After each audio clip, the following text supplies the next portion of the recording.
Son las 7:30 de la tarde, las 6:30 en las Islas Canarias. Muy buenas tardes a todos. Sean bienvenidos a la redacción abierta en El Toro Televisión para analizar juntos lo que está siendo actualidad este martes 22 de noviembre.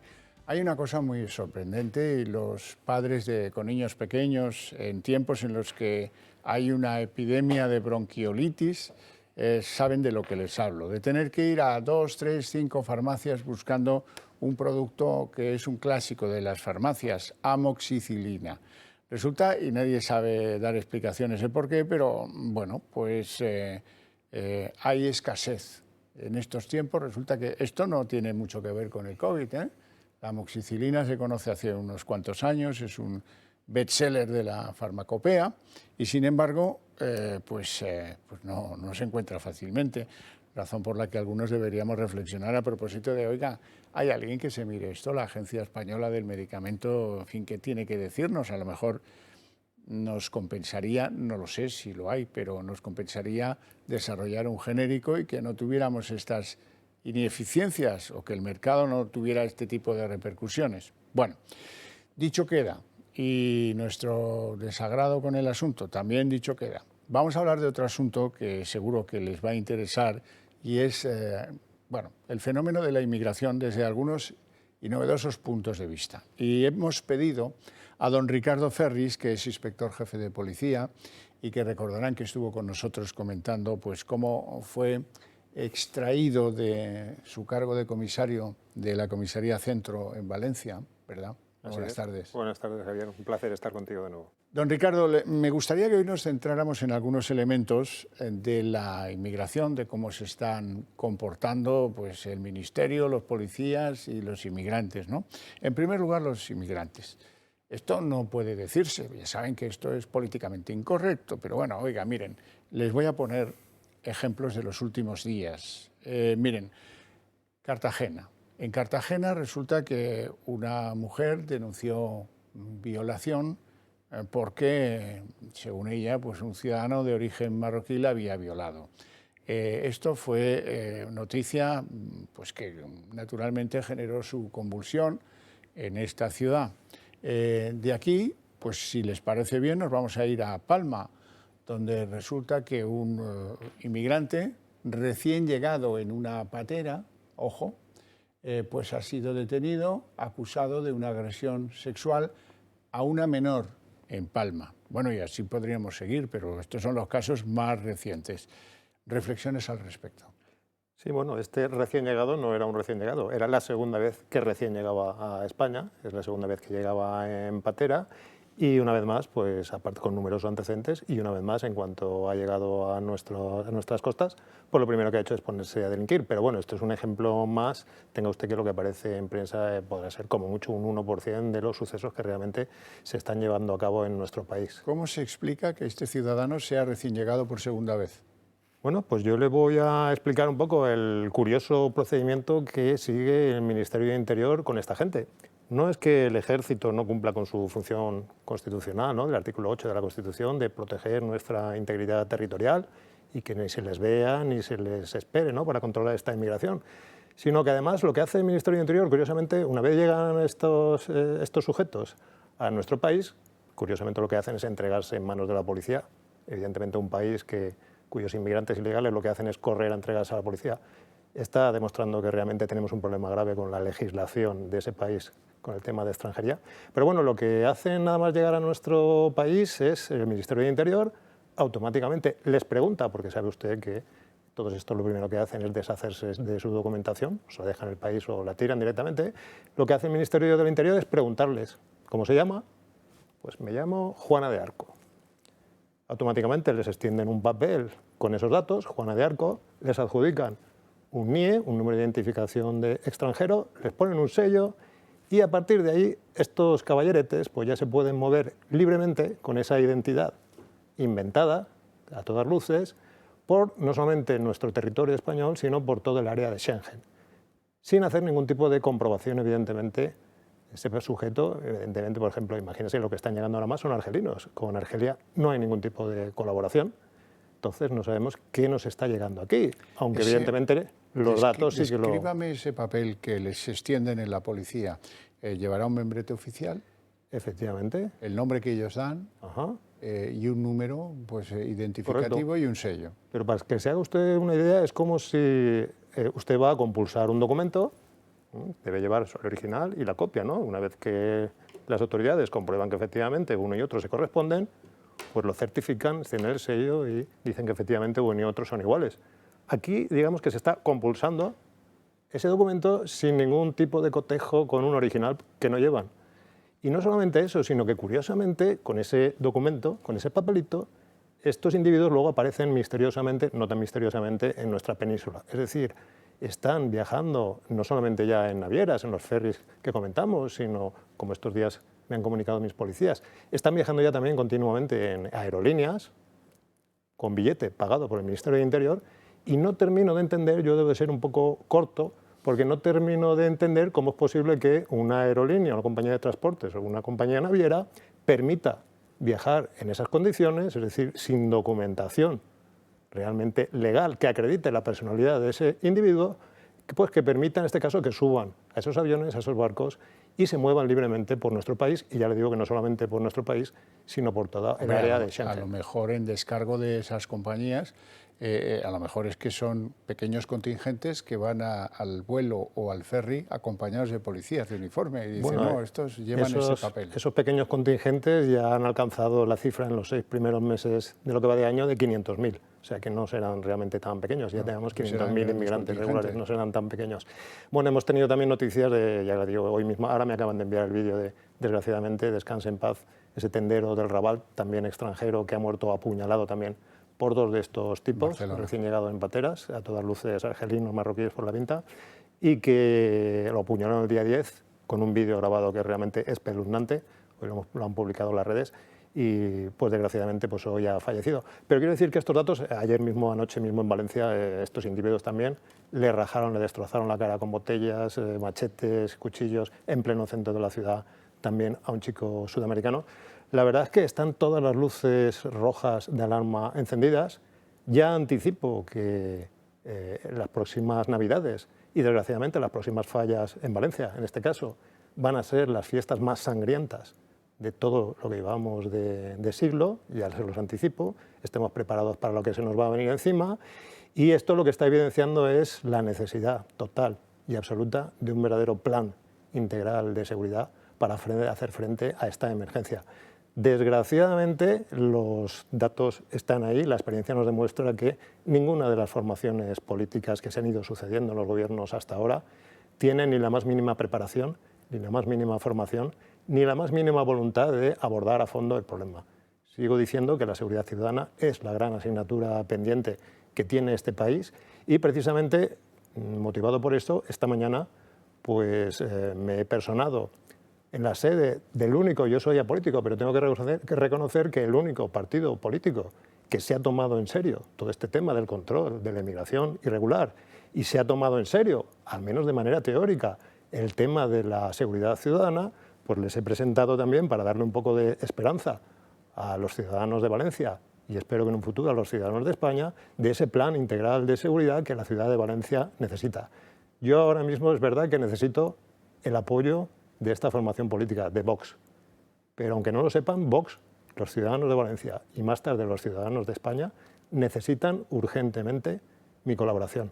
Porque créanme que el hecho de contar con gente que no tiene en absoluto ni idea de la seguridad ciudadana, independientemente de los galones que tengan aquí, porque el modelo policial imperante, desgraciadamente, nos ha llegado a esta terrible situación de gente realmente en los puestos de responsabilidad de la policía que no tiene ningún tipo de preparación operativa, no sabe afrontar realmente este tipo de fenómenos brutales en las calles. Claro. Que además, que fíjese, Francia precisamente esta mañana, lo habrá visto usted, Macron, el presidente, ha ordenado también un plan de choque brutal contra la delincuencia. No sé realmente si llevado por una especie de patriotismo o sensación de realismo o motivado también por digamos, la competencia del Frente Nacional que está empujando muy fuerte también con este tema de la seguridad ciudadana. Pero Francia ya se ha puesto las pilas y aquí todavía estamos lapidando y echando de la policía, como han hecho también, han expedientado estos días atrás a mi querido compañero Samuel Vázquez, porque ha tenido la osadía de decir que Madrid, en concreto, tiene un problema, no solo Madrid, toda España. Valencia también tiene el mismo problema. Pero Madrid, en concreto, tiene un problema acuciante con el tema de las bandas, el denominar latinas. A mí me gusta denominarlas también multiétnicas. Bueno, no se las puede llamar latinas porque las estigmatizamos. Ajá. Ellos se llaman Latin Kings, pero bueno, nosotros, o Dominican Don't Play, pero... Así es. En fin, hay otro tema que quería abordar con usted y es el de los delitos en los que los penados o los acusados van a gozar de privilegios en función de la aplicación de la ley de solo sí es sí.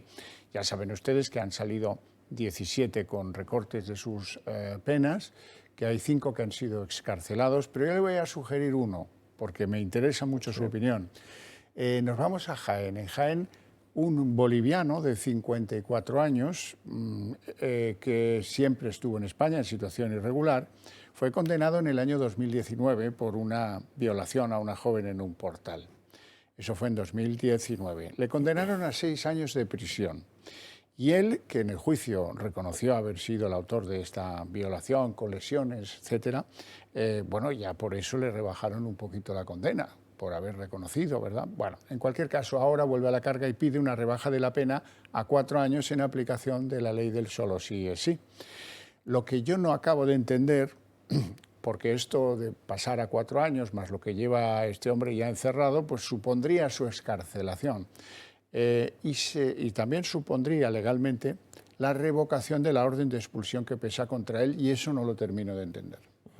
Pues mire usted, es que esto es un tema más, esto es un caso más, pero aisladísimo, porque yo le comento que a lo largo de mi carrera, en los últimos años, he visto con preocupación como en el parte diario de ocurrencias de Valencia, pues teníamos una media de solamente 2 o 3 agresiones sexuales diarias.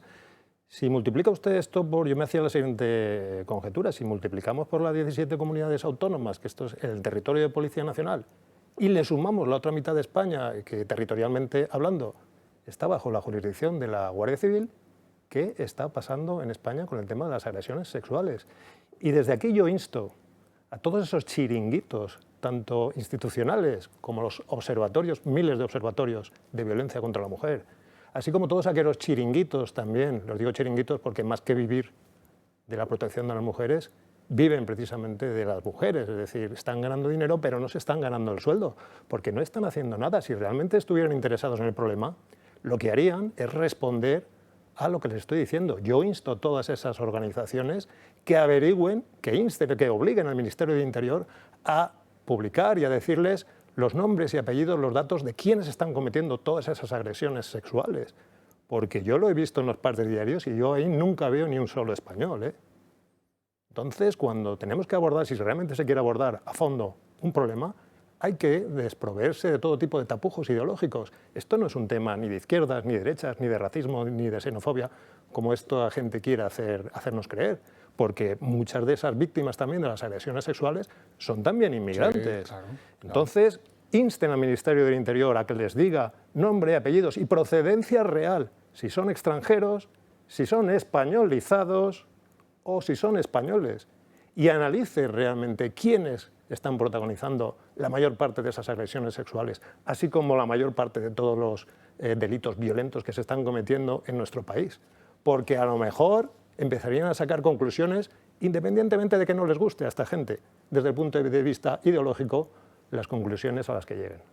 Bueno, don Ricardo Ferris, ya sabes que aquí las sacamos, esas conclusiones, y además pues lo que es obvio acaba imponiéndose. Tú puedes ser muy tozudo en negar la realidad, porque la realidad se te va a echar encima, te va a dar en la cara, más pronto o más tarde, no me cabe la menor duda. Un placer enorme tenerle en el programa. El placer, como siempre, ha sido mío, y enhorabuena a este medio porque es de los poquísimos medios libres que quedan en el panorama informativo español. Muchísimas y una vez gracias. más yo llamo a la gente para que se haga socio del Club de Amigos del Toro de Televisión, porque realmente necesitan de nuestra ayuda. Gracias por ser buen policía. Y gracias a ustedes por informar. Bueno, vámonos a avanzar en los temas del día que vienen.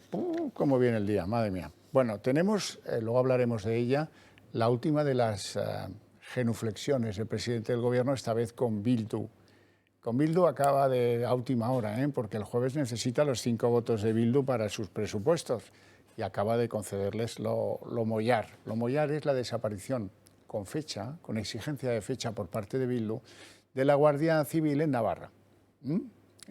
Pues antes del 31 de marzo, ya está firmado, van a tener que salir de territorio navarro los guardias civiles. Y claro, yo me acuerdo de lo que pasó en Alsasua y me sonrojo, me avergüenzo y me da mucha pena, que por unos presupuestos que no van a ninguna parte, que no se cree nadie, que son ridículos, que son patéticos y que además pues, no nos sacan del apuro, ¿por qué tiene que arrodillarse ante tantos el presidente del Gobierno?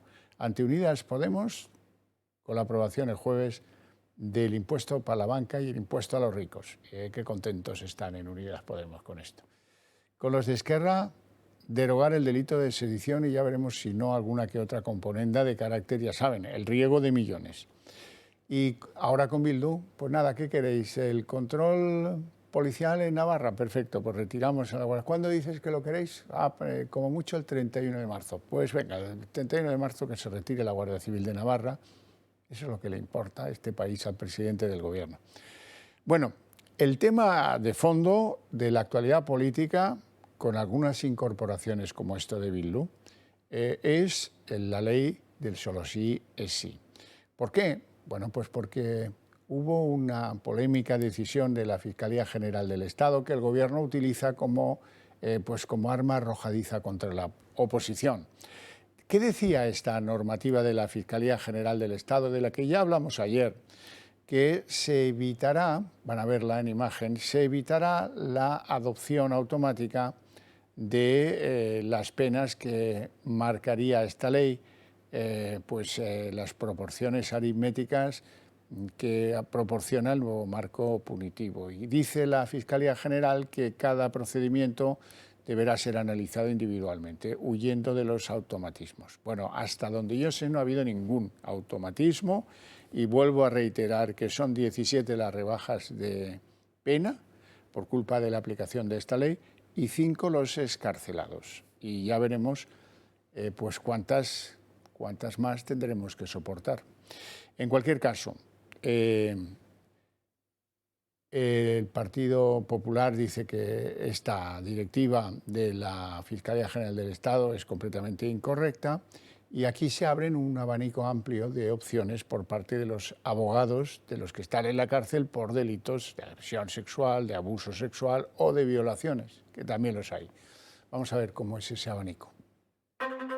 La polémica de la ley del solo sí es sí no ha hecho más que empezar. Las disminuciones de las penas se siguen sucediendo y hasta los abogados, cuyos defendidos se ven beneficiados de la rebaja de condenas, califican de chapuza esta ley orgánica. ¿Cómo ha pretendido defender a las mujeres despenalizando ciertos tipos de delitos y disminuyendo la pena mínima en los mismos? Hay delitos en los cuales la disminución va de 12 a 15 años en la ley anterior a 7 a 15 años en la actual. Por su parte, la Fiscalía General del Estado ha tenido que enviar un decreto a todos los fiscales para que eviten la adaptación automática de las penas anteriormente impuestas en proporción aritmética al nuevo marco punitivo y para que analicen cada procedimiento individualmente, con el objeto de valorar las circunstancias de cada caso. Y aunque estas directrices caen en saco roto, pues el propio Álvaro García Ortiz ya ha admitido que no habrá manera de evitar la rebaja de las penas, llega la luz al final del túnel para las grandes perjudicadas de la ley, las mujeres. La Ley 4/2015 de 27 de abril, que regula el estatuto de la víctima del delito, podría ser la solución a la chapuza legislativa de la izquierda. Esta norma busca evitar el proceso de revictimización para que no se produzca un delito por una mala praxis del Estado legislador, a quien se podría solicitar responsabilidad patrimonial, es decir, una indemnización tanto por daños morales como físicos, por ejemplo, por el coste de los tratamientos psicológicos o psiquiátricos a los que se estuviera sometiendo la víctima como consecuencia de esa agresión sexual del condenado,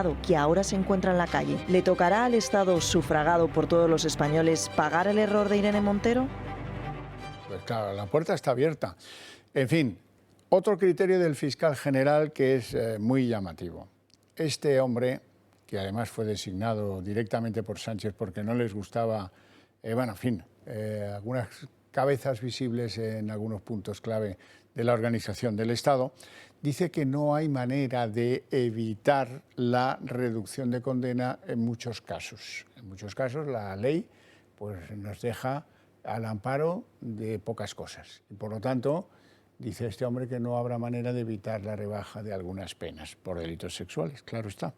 Esto dice el Partido Popular, que es un error que Fiscalía diga que bueno, se va a analizar individualmente cada caso porque son sabedores.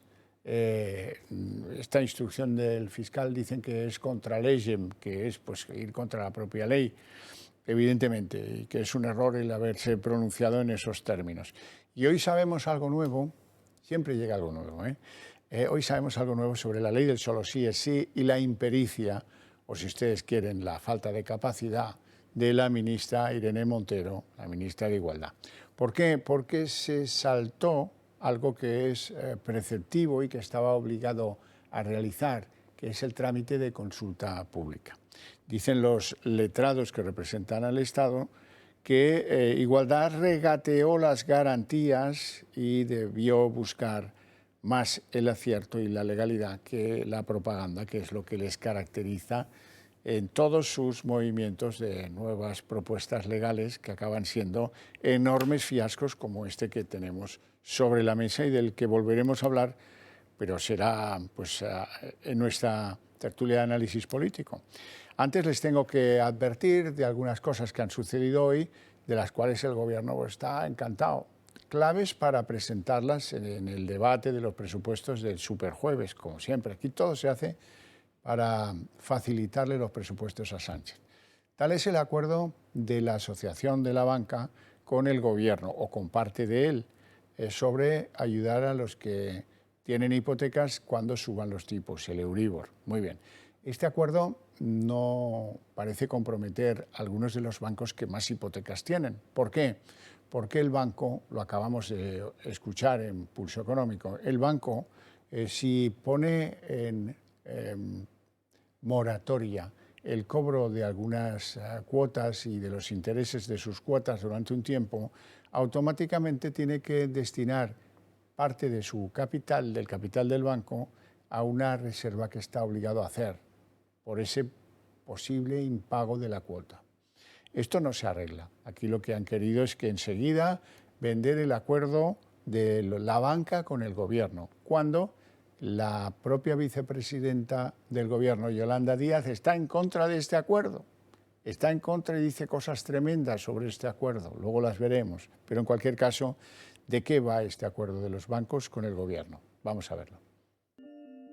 Después de mucho tiempo, el Gobierno y los bancos han llegado a un acuerdo. Todo ello para adoptar unas medidas y así ayudar a los millones de personas vulnerables que están sufriendo el alza de los tipos de interés en su hipoteca variable debido a la subida del Euribor. Así lo transmite la ministra de Asuntos Económicos. Yo creo que con estos umbrales que hemos definido ya cogemos, ya conseguimos cubrir al universo de familias que se pueden ver más perjudicadas por la subida de los tipos de interés tan rápida. Son medidas que aprueban en el Consejo de Ministros con un único objetivo: reducir la carga hipotecaria y poder controlar su nivel de gasto a largo y medio plazo, escogiendo la medida que mejor se ajuste a sus necesidades y situación financiera. Este paquete de medidas actuará en 3 vías. Mejorar el tratamiento de familias vulnerables, abrir un marco de actuación temporal para familias en riesgo de vulnerabilidad por la subida de tipos y adoptar mejoras para facilitar la amortización anticipada de créditos y el cambio de hipotecas de tipo variable a fijo. De esta manera, para aquellos con rentas inferiores a 25.000 euros al año, se podrá modificar el crédito hipotecario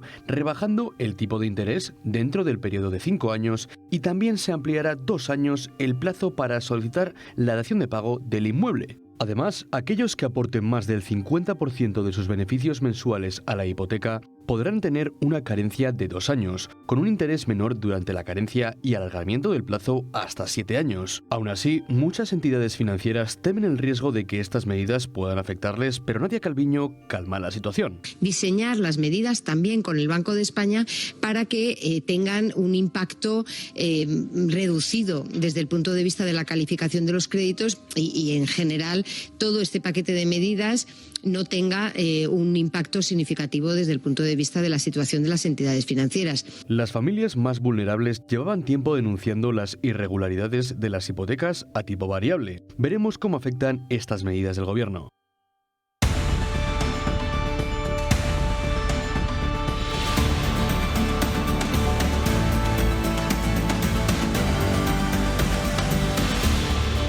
La Navidad es un buen momento para reunirse con las personas a las que uno quiere, a las que uno aprecia. ¿Quieren celebrarla con nosotros? El Club de Amigos organiza un año más la cena de Navidad y la verdad es que no se me ocurre mejor. Esto es un planazo, porque además de un exquisito menú, ustedes van a tener la oportunidad de conocer a parte de nuestra gran familia, de la que aspiramos a que formen parte. El viernes 2 de diciembre a las 9 de la noche se va a celebrar esa cena en el restaurante Ilumbe de Alcobendas. Ahora ya depende de ustedes, de que reserven su plaza, porque se va a llenar, está claro, en el 91 616 2464 y ya saben, o a través de correo electrónico si lo quieren, también es facilísimo.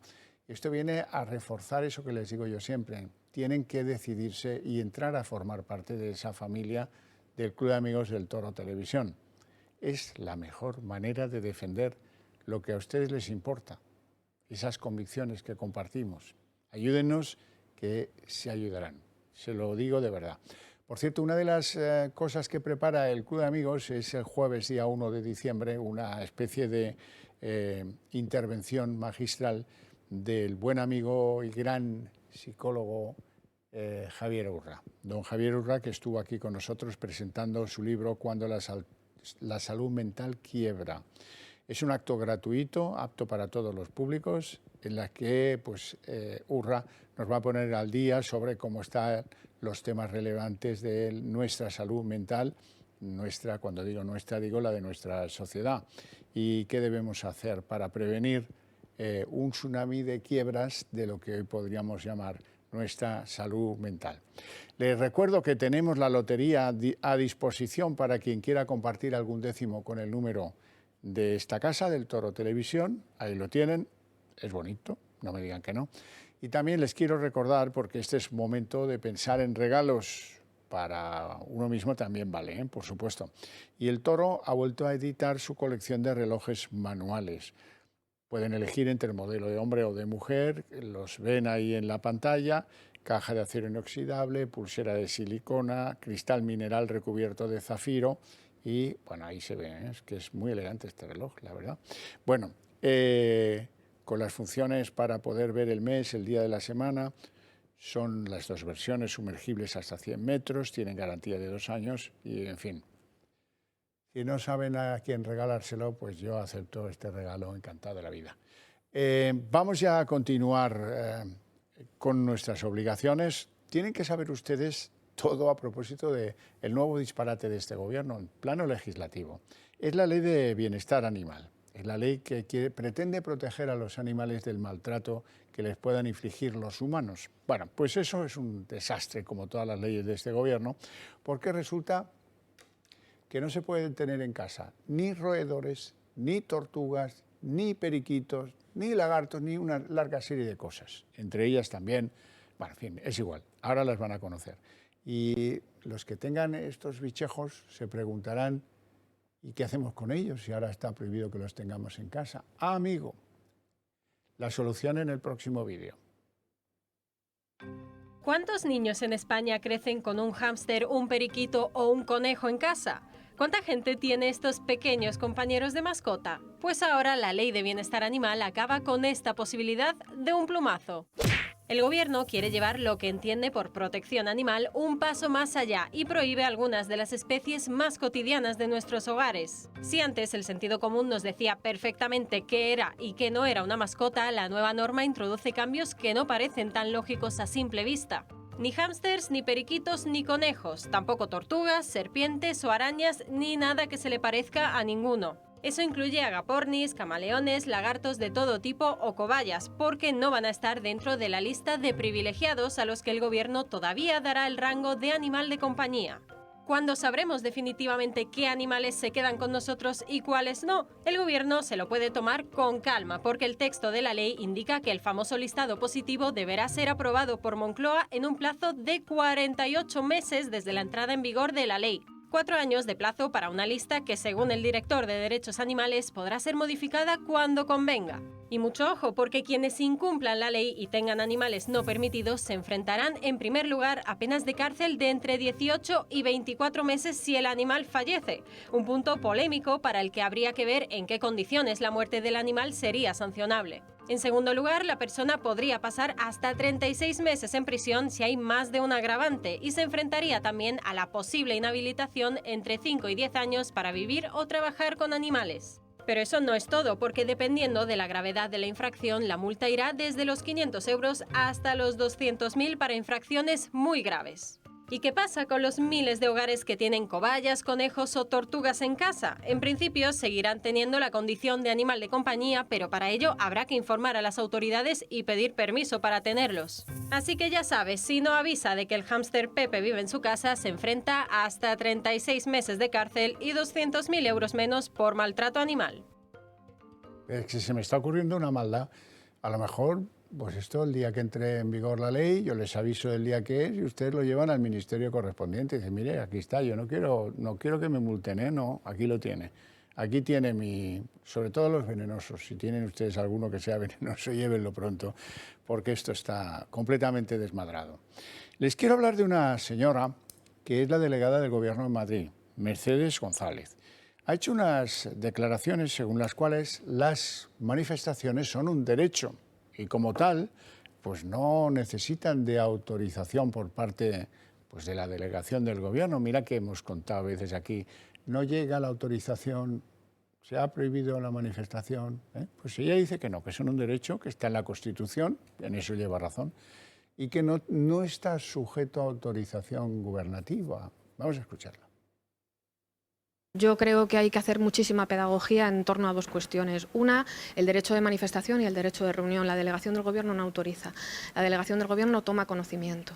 El derecho de manifestación y el derecho de reunión es un derecho constitucional que ninguna ley puede cercenar porque entonces la ley sería anticonstitucional. Lo que sucede en esa ley, así se hizo en la toma de conocimiento, es avisar a las personas que solicitaban esa convocatoria que en el momento en que se tuviera cualquier incumplimiento de la Ley de Memoria Democrática se actuaría por parte, en este caso, de la Secretaría de Estado de Memoria Democrática.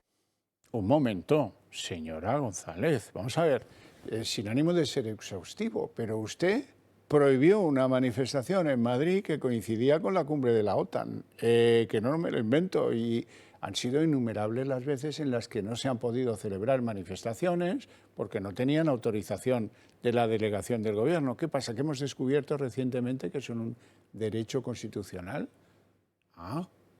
O que dentro de ese tomar nota también se incluye el que las que nos gustan de acuerdo y las que no, pues no se prohíben, pero se impiden. ¿Le gusta más impedir que prohibir? Bueno, en fin, quiero hablar a continuación con un buen amigo eurodiputado de Ciudadanos, Jordi Cañas. Muy buenas tardes, Jordi, y gracias por atendernos. Muy buenas noches, Javier, ¿cómo estás? Me gustaría que me pusieras al día a propósito de las credenciales como eurodiputado de Carles Puigdemont, porque tengo entendido que están a punto de arrebatárselas. Bueno, están a punto probablemente de justicia, no sé si se ha quedado congelada ahora. Sí. Pues lo que te decía es que lo que se está a punto, espero, es que se haga justicia. Es decir, el señor Puigdemont no debería haber nunca haber sido acreditado como diputado del Parlamento Europeo porque no había pasado por el precepto legal que era jurar o prometer la Constitución en España. Entonces, lo que fue un error, yo quiero pensar que fue un error, pero lo que fue una decisión por parte del anterior presidente del Parlamento Europeo, el señor Sassoli, que permitió, y creo que irregularmente, a estos 3 diputados tomar posesión de su acta de diputado, pues sea ahora revocado y se les pida que para poder tener esa condición de diputado del Parlamento Europeo tienen que cumplir con aquello que dice la Junta Electoral Central en España, que es que tiene que jurar o prometer la Constitución española. Pero en eso ha habido conflicto, porque la Junta Electoral Central ha sido muy criticada desde Europa porque dicen que, hombre, es que la interpretación que ustedes dan no les parece adecuada. Bueno, desde Europa no. Es decir, yo cuando hablamos de Europa a veces, desde Europa no. Lo que hubo fue una interpretación, yo creo que de parte y incorrecta por parte del anterior presidente del Parlamento Europeo, el señor Sassoli, que falleció recientemente, y que ha permitido, repito, regularmente tomar posesión, porque es que la norma queda muy clara. Es decir, las decisiones las toman las juntas electorales centrales de los países, las toman las autoridades electorales de cada uno de los países, que tienen que, en el caso de que eso sea así, en cada una de las normativas electorales de cada país, acreditar, en este caso, la condición de electo. Y esa condición no la ha acreditado porque hay un trámite que es preceptivo en nuestra legislación, que es jurar o prometer el cargo. Es como cualquier diputado español. Después otra cosa que en España, en el Congreso, en el Senado, o en las comunidades autónomas o los ayuntamientos, se permita cualquier extravagancia a la hora de prometer o jurar y que se permitan cosas que yo sinceramente considero que se deberían regular, ¿no? Pero aún así, deben de ir a tomar posesión. Si no toman posesión, no pueden tener la acreditación de diputados. Eso en España lo tenemos perfectamente, ¿verdad? Bueno, pues en Europa igual, porque la autoridad electoral no es el Parlamento Europeo. La autoridad electoral son los países. Entonces, si en los países, para acreditar tu condición de eurodiputado, tienes que previamente, o después de ser electo, jurar o prometer la Constitución, y esto no lo han hecho porque de ir a España serían detenidos porque son unos prófugos de la justicia. Lo que nunca debió hacer el Parlamento Europeo es otorgarles la acreditación de diputado. Sí, pero otorgarles la condición de diputado. Bueno, actual... ahora lo que tiene... No, te decía que la actual presidenta es la que le ha puesto muchos reparos a la Junta Electoral Central de España, como si tratasen de llevar el asunto a un subterfugio para impedir que Puigdemont sea diputado. Yo sinceramente creo que en este tema la actual presidenta del Parlamento lo que ha hecho es lo correcto, es decir, lo que se tenía que haber hecho. Hay instancias también de Ciudadanos, instancias de otros partidos políticos aquí, oye, vamos a ver. Estos señores no han acreditado esta condición. Puedes preguntar a la Junta Electoral Central si han hecho lo que deben, y es lo que ha hecho. Es decir, lo que está haciendo la presidenta es seguir el conducto reglamentario, que es pedir, como ya ha pedido, y ha obtenido una respuesta por parte de la Junta Electoral Central, y una vez obtenida la respuesta, lo que ha hecho ha sido ponerlo en manos de los abogados del Parlamento para que acaben tomando una decisión. Y será una decisión que será irrevocable. ¿Por qué? Porque en este caso no habrá la posibilidad, como han hecho en otras ocasiones, de ir a la justicia, porque esto es una decisión meramente administrativa, repito.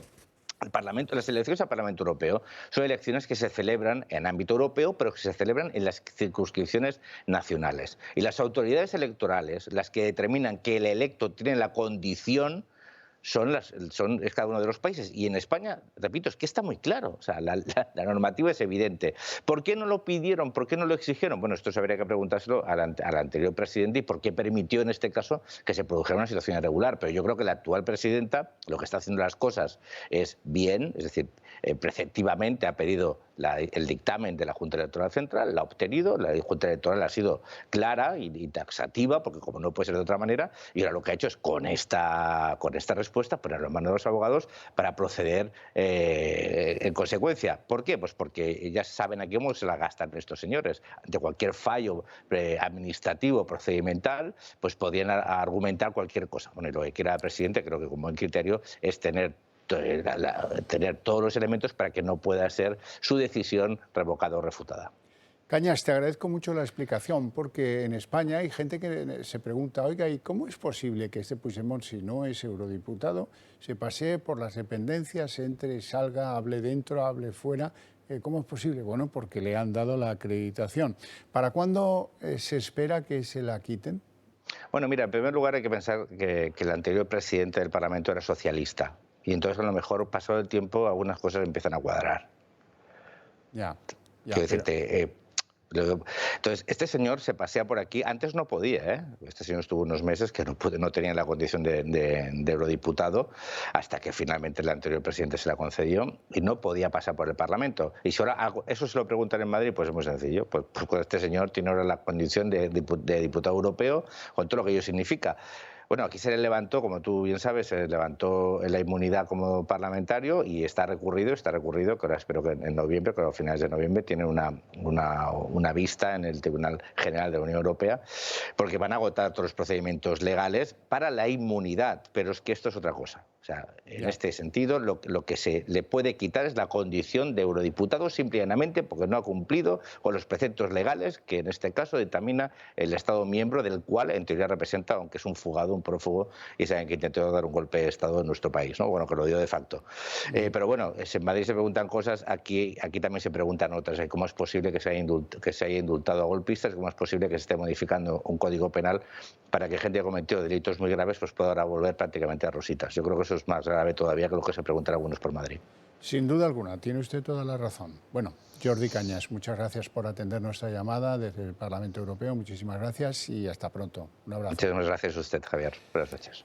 Bueno, nos vamos a ir a publicidad y a la vuelta abrimos la mesa de análisis político con un reguero de temas que son a cuál peor.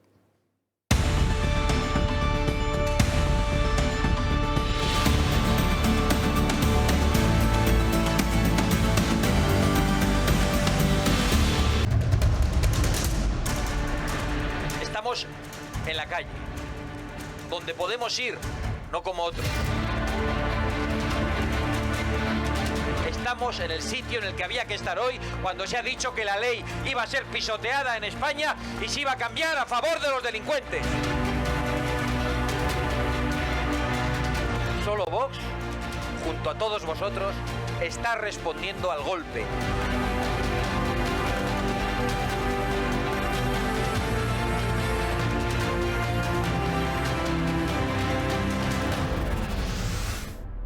Son las 8:18 jóvenes minutos, momento en el que abrimos la mesa de análisis político. Yo empiezo presentándole a los invitados, en este caso a la jovencísima Noelia Núñez. ¿Cómo estás? Un placer. Candidata encantada. del Partido Popular para la alcaldía de Fuenlabrada. Eso es.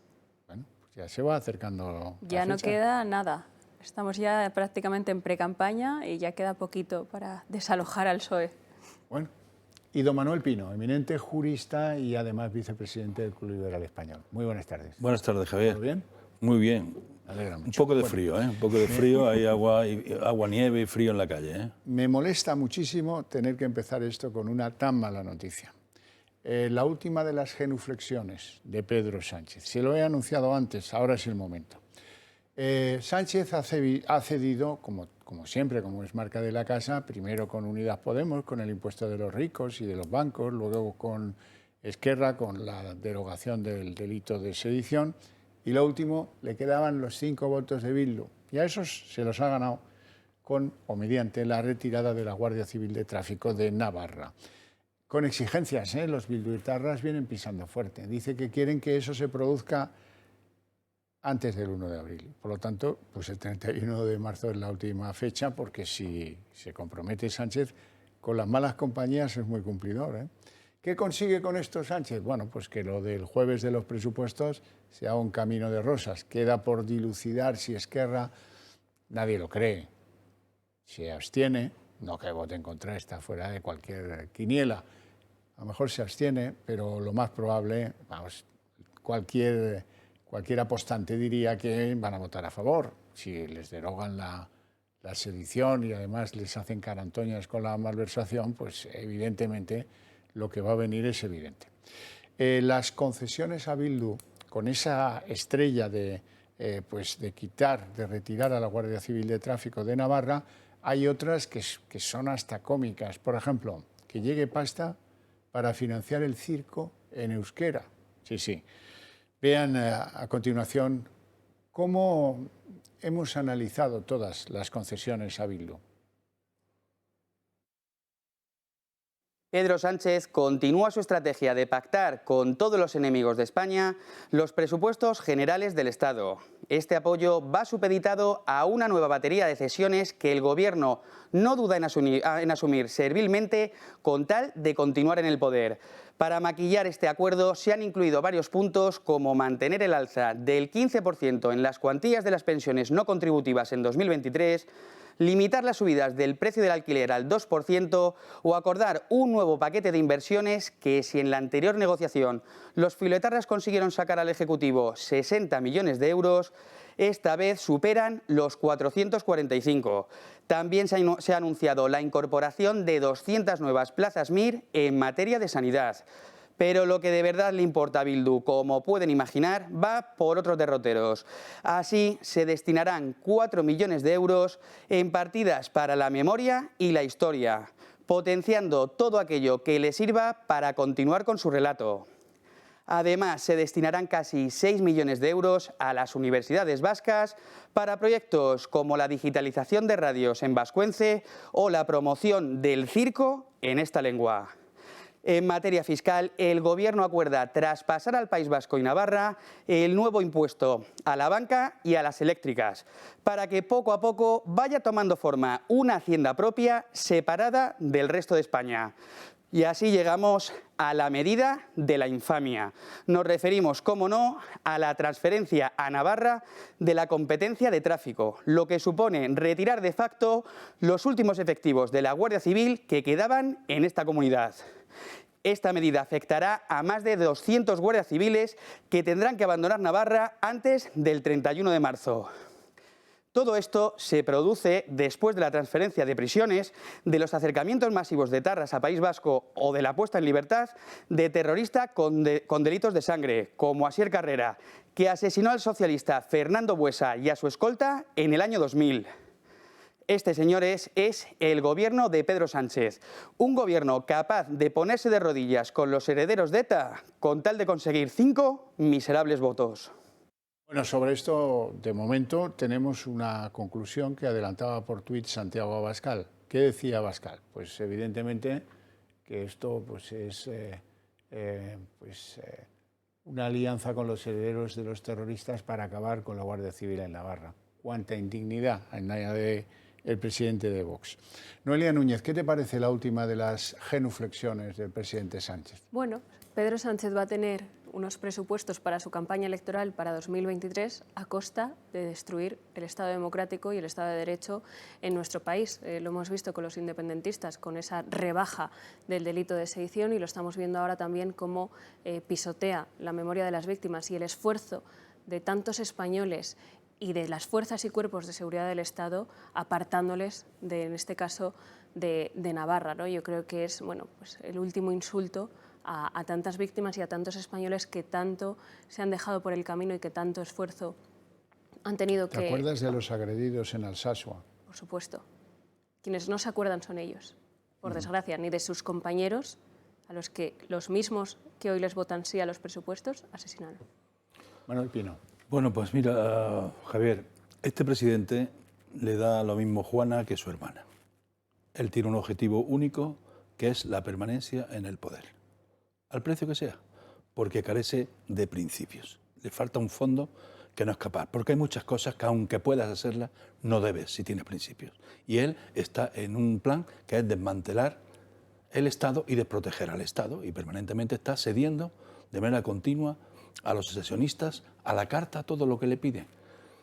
¿Qué pretende? Pues mira, hay un tema más de fondo. Él piensa que si gana las elecciones, el modelo constitucional va a estar en crisis y que irá a defender sus postulados de la república plurinacional que tienen en mente acabando con la monarquía y con la Constitución del 78. Este es el programa de fondo, Javier, y lo están diciendo claramente unos y otros, y él está contribuyendo de forma activa por carencia de principios y de fondo político. Porque hay cosas, repito, que aunque puedas hacerlas numéricamente, si tienes principios no debes hacerlas. Tú no puedes rebajar el delito a los sediciosos, rebajar la malversación. Tú no puedes debilitar el Estado, sacando la Guardia Civil con lo que eso significa de las zonas como Navarra, con lo que ha sufrido Navarra de los atentados y todo el historial que traemos de Navarra. Tú no puedes desmantelar lo de los presos y llevártelos allí, aunque lo está cuestionando ahora la propia Fiscalía, muchos permisos que están dando y muchos grados y mucha salida de presos. La propia Fiscalía está cuestionando esa prebenda que le han dado con la transmisión de las competencias de las cárceles. El problema está Nuestra Constitución, el título octavo, no quedó cerrado, Javier. Y eso es un tema que habrá que arreglar en este país. El título octavo abierto crea todo este tipo de problemas. Tenía que estar cerrado.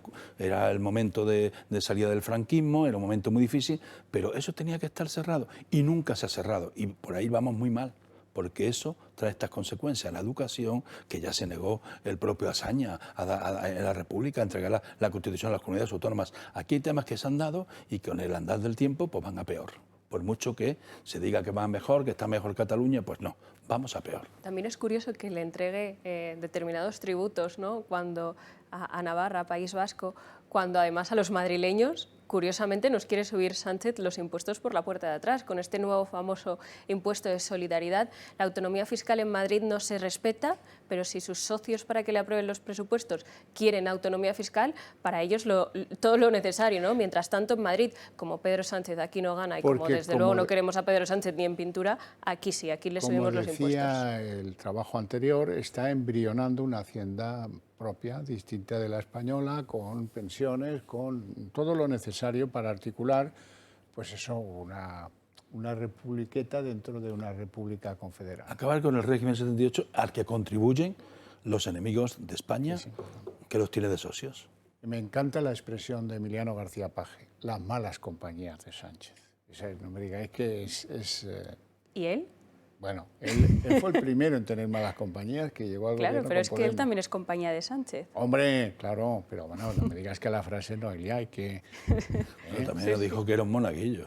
Me pareció definitivo. Yo soy un monaguillo, yo estoy en lo que me diga el partido, en lo que él mismo. El papel de monaguillo es... El papel de monaguillo lo identificó claramente. No hay consagración. Pero tiene habilidad de la escuela que trae de bono convertible. Dice una cosa por la mañana y por la tarde dice otra. Y sus diputados siempre fieles al interés general. Eso del bono convertible también está muy bien. Sí, sí, sí. Sobre todo recordando de la escuela del bono convertible. Eso también, aquí, que no corre vuela, caramba. Bueno, vamos con la ley del solo sí es sí, que hoy tiene interesantes matices. Por ejemplo, que Pilar Job, primera intervención sobre este tema, le han llovido cuchillos a esta mujer, porque claro, como ministra de Justicia, pues tendría alguna responsabilidad en articular cómo van las penas, qué efectos va a producir, si vamos a tener que excarcelar violadores o no. Bueno, hoy ha salido, y para lo que ha salido a decir casi se lo hubiera podido ahorrar, pero es que las ministras de Sánchez, miren ustedes, parece que las eligen en un casting siniestro. Esa tampoco está mal, ¿eh? Bueno, vamos con lo que ha dicho Pilar Job. Este debate, ayer por un decreto del fiscal general del Estado, parece que en cierto modo ha arrojado luz y está arrojando pues también calma, y yo quiero también transmitir calma y tranquilidad pues a las víctimas. Es una ley compleja. Es una ley que lo que hace es cambiar absolutamente el modelo que teníamos en materia de delitos sexuales. 17 rebajas de penas, agresores, violadores, etcétera, etcétera, y 5 excarcelaciones, señora ministra. ¿Es como para estar nervioso si eres víctima? Pues claro que sí. ¿Cómo va usted a calmar con esa cara penosa con la que usted atiende este principio? Si quiere usted arreglar esto, salga y diga, oiga, vamos a retocar lo que haya que retocar de esta ley. Probablemente la vía sería pues abolirla y hacer una nueva, ¿eh? Pero bueno, en cualquier caso, quien mejor contrapone con las versiones que se dan a esta ley, desde luego es el padre de una de las víctimas, de Diana Kerr, que recuerda que si el agresor de su hija hubiera estado en prisión, su hija estaría viva. Si este individuo hubiera estado en prisión, la vida de Diana no hubiera desafortunadamente finalizado en el modo en que finalizó. Mi mensaje a los políticos es que se aprenda de esto, que con los depredadores sexuales, de incidentes, educar y solo educar no es suficiente. Y luego está Carmen Calvo, ya saben, Carmen Calvo, la feminista, la que fue vicepresidenta y luego orillada porque Sánchez no paga traidores, ¿no? Vale. Es interesante lo que dice, la culpa está a mitad entre igualdad y justicia. Claro que las leyes salen del Consejo de Ministros, pero son responsabilidad distinguible del ministro o del ministra que las propone, porque las observaciones políticas, que yo también se las hacía a los ministros y a las ministras, no dejan de ser observaciones previsoras de lo que luego un ministro o una ministra se hace responsable de llevar ya al Consejo de Ministros. Como decía Pablo, las deliberaciones del Consejo de Ministros son secretas. Es decir, que mitad y mitad. Las leyes son del Gobierno, pero se responsabiliza el ministro y la ministra. La señora Calvo es gabrense. Y por el latín. Sí, por el latín. Si no serían otra cosa, como aquel famoso debate en las Cortes tan gracioso. Bueno, el hermano es historiador, como ella se apellida Calvo Pollato. Y lo que viene a cuento, lo que quiero que conozcan, es que tiene problemas la señora Calvo, problemas ideológicos, se entiende, hasta con sus hermanos. Porque, miren, en una entrevista en El Mundo, el hermano historiador de Carmen Calvo dice: no es adecuado que un gobierno utilice la historia como arma ideológica. Y estoy mucho más de acuerdo con don José que con su hermana, la famosa Carmen Calvo. Y la verdad es que hemos salido a la calle para salir de dudas, a preguntarle a los ciudadanos: oiga, ¿Montero es la verdadera responsable de los errores evidentes que este bodrio de ley han puesto sobre la mesa de trabajo de los españoles? Y este es el resultado.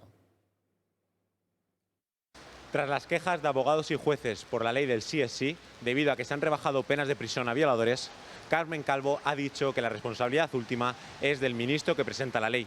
Nosotros salimos a la calle para escuchar qué piensa la gente. Por supuesto, yo la responsabilidad última es de Irene Montero, que tiene un ministerio ad hoc para ella y tiene la potestad para comprobar las leyes que se hacen bajo su mandato, obviamente. Evidentemente la ley es de un ministerio y el ministro, pues para mí es el máximo responsable de una ley. Pues yo creo que de todo el gobierno, claramente. Empezando por Irene, que es la que lo provoca, y después autorizándoselo el gobierno, y Sánchez el primer responsable de todo.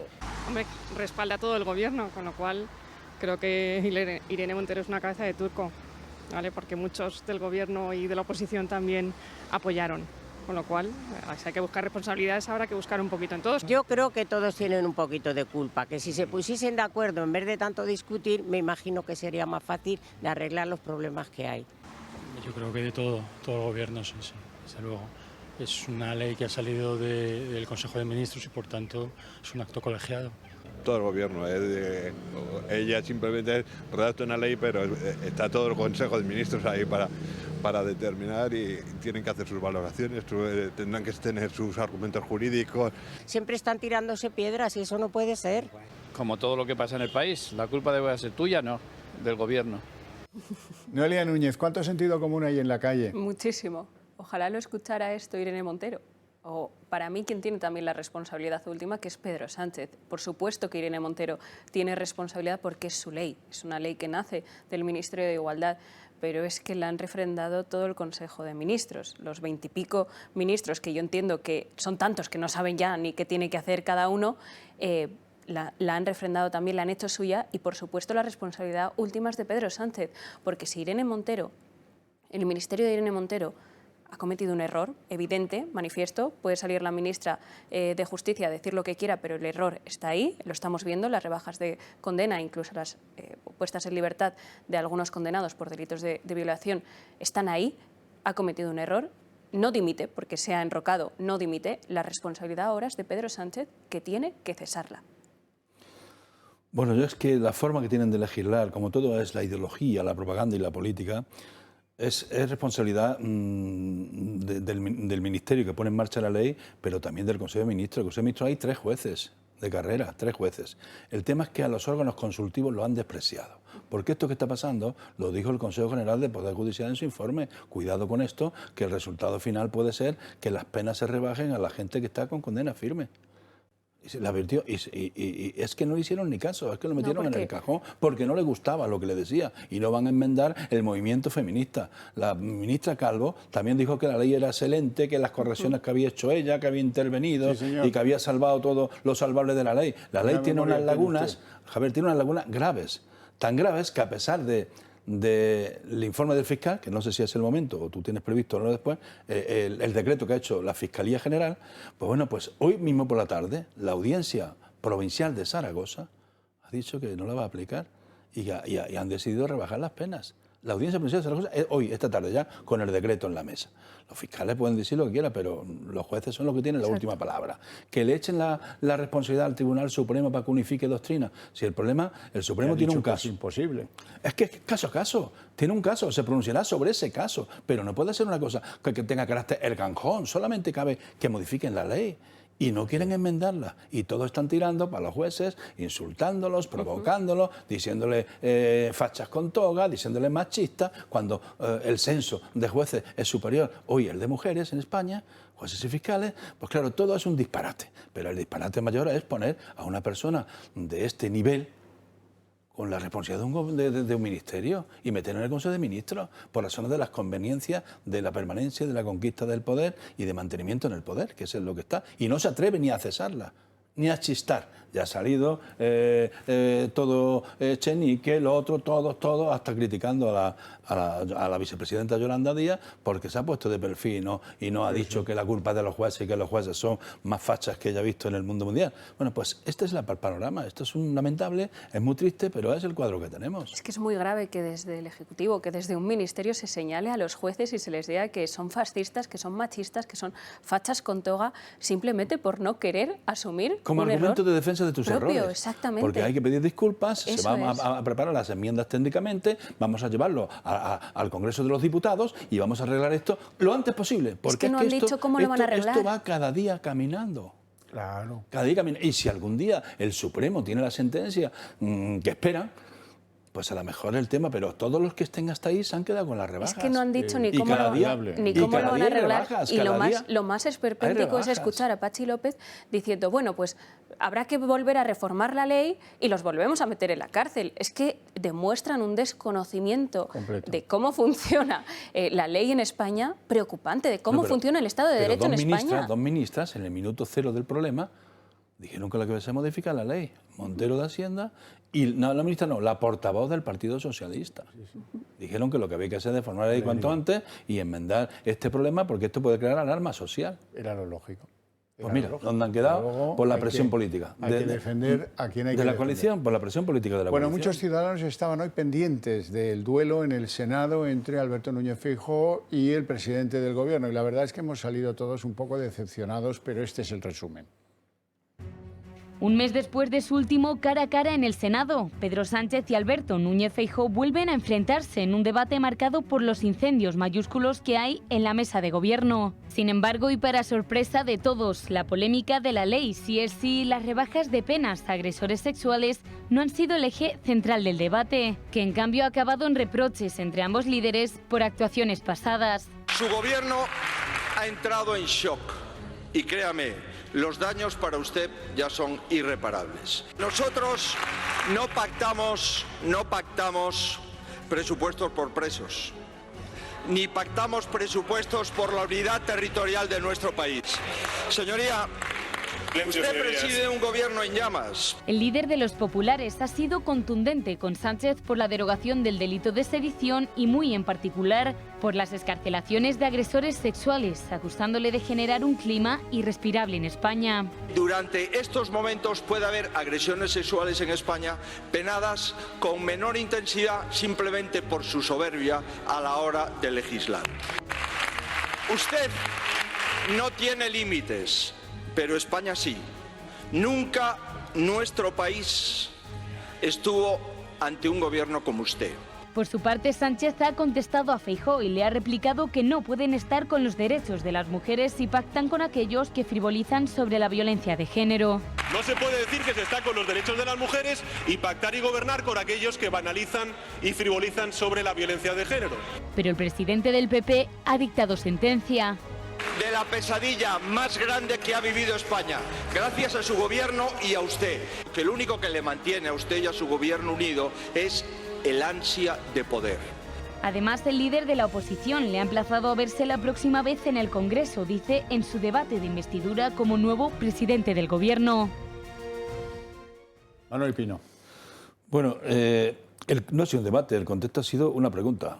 una pregunta en el Parlamento con el tiempo muy limitados y bueno, pues ha dicho pues, lo que sabe la gente que sigue la política, lo que está haciendo Sánchez y tal.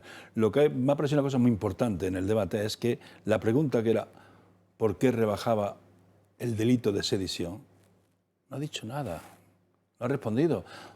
Ha tirado fuegos artificiales y ha empezado que la derecha, que usted que va con vos, no sé cuánto y tal, pero el tema no lo acaba de contestar. O sea que la pregunta está bien formulada, el tiempo es limitado. Feijóo, pues ¿qué ha hecho? Pues un catálogo de que desprestigio de las instituciones, de la entrega a los nacionalistas socios, de su ambición y su soberbia para permanecer en el poder, al coste que sea, al precio que sea. Bueno, más o menos las generales, ¿no? Pero se las ha dicho enumeradas, pues bien, pero claro, es que tampoco, no se puede considerar que es un debate, porque es una pregunta, verdad. Él tiene la limitación de ser senador y solamente puede interpelarlo en forma de pregunta. No hay tiempo para hacer un debate de calado, porque no tienen una posición parlamentaria que se lo permita. Y con todos los escándalos que hemos visto esta semana... Sí, pues pero vamos a ver. Que en 7 minutos, Javier... Sí podría haber centrado el tiro en la gran cagada histórica de esta ley de solo sí es sí, que está haciendo que salgan a la calle agresores sexuales y que se les rebaje la pena a violadores. Claro. Eso lo ha dicho, pero no a lo mejor con la contundencia. Lo ha dicho también en el catálogo de acusaciones que le ha hecho, una de ellas era esa. Y el otro ha sacado el contracatálogo, que es lo mal que lo hizo el PP en Cataluña en el año 14, en el año 17. Y que hoy está mejor Cataluña que nunca, y Sainete sé que para justificar lo injustificable. Para justificar lo injustificable.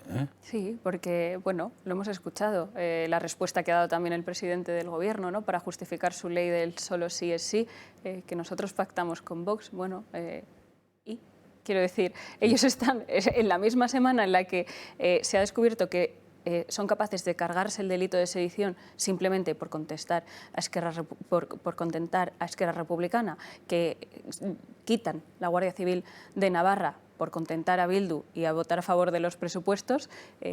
¿Qué nos tiene que echar a la cara este señor? ¿Qué nos tiene que echar a la cara el Partido Popular, el presidente del Gobierno? Y por supuesto que el Partido Popular defiende a las mujeres mucho más de lo que hace el PSOE, porque nosotros, el Partido Popular, promovió la prisión permanente revisable. Lo que están haciendo ellos es dejar a violadores en la calle por su soberbia legislativa. Pero claro, si en lugar de hacer catálogo te centras en ese argumento, a lo mejor el problema es que ha sido una semana, una semana de verdad que si uno se para a analizar todos los escándalos que hemos visto del Gobierno esta semana, desde el escándalo de la eliminación del delito de sedición, porque no es simplemente una rebaja, es que lo eliminan del Código Penal. Luego el intento también con el delito de malversación, luego el escándalo de la ley del sí es sí, luego ahora con el acuerdo con Bildu, acercando a presos, eliminando a la Guardia Civil de Navarra, cediendo tributos también para su autogestión. Es decir, ha sido una semana dramática para el Estado democrático en España, dramática. Noelia, ¿qué os pasa con las luces de Navidad en Fuenlabrada? Cuéntame. Bueno, yo creo que lo que nos pasa es que el Partido Socialista no tiene luces, en general, en Fuenlabrada y en toda España.